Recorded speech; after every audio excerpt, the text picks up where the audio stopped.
Simple et sans fioriture, l'UTV 2400 de chez Kioti est taillé pour une utilisation agricole. Pour cet essai, notre modèle est muni d'un arceau avec une canopie. Au premier coup d'œil, l'appareil fait plutôt compact et haut perché. L'UTV reçoit une motorisation 3 cylindres maison. Sa position est très centrale, presque sous le siège. Il amène pas mal de vibrations au chauffeur et rend le véhicule assez bruyant.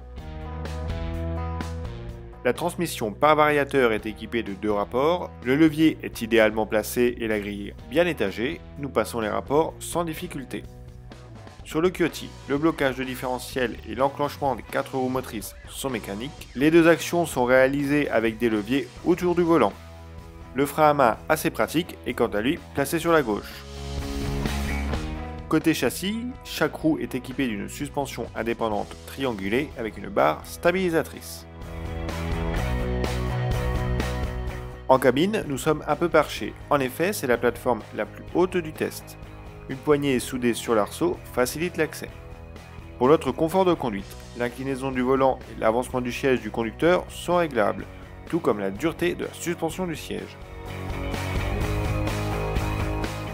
Une fois au volant, on note l'un des points forts de l'UTV. Ses commandes tombent sous la main et sont facilement identifiables. La prise en main est ainsi très rapide. Le tableau de bord combine des contours et un écran numérique. Petit reproche à cet habitacle, l'offre de rangement reste restreinte avec seulement un vide-poche fermé et 2 porte-canettes. La caisse, assez basique, est toute en métal. Elle se démarque en offrant le plus grand volume du test. Elle possède également un grand nombre d'accroches, à l'intérieur comme sur les bords de la caisse. L'ouverture de la petite porte arrière est facile avec une bonne poignée centralisée. Le bénage est mécanique, nous le déclenchons avec une poignée placée sur le côté gauche. Elle est un peu dure à manipuler, mais une fois déclenchée, le vérin à gaz aide bien au basculement. De plus, une barre vient verrouiller mécaniquement la benne en position haute. Pour être franc, la route n'est pas forcément le terrain préféré du Kioti.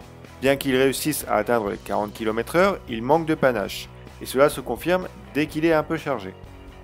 De plus, les vibrations du moteur s'avèrent assez désagréables.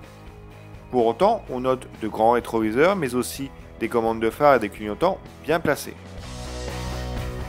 Même si ce n'est pas le plus rapide ou un as du franchissement, l'UTV reste une bonne machine, notamment pour une utilisation quotidienne sur une exploitation.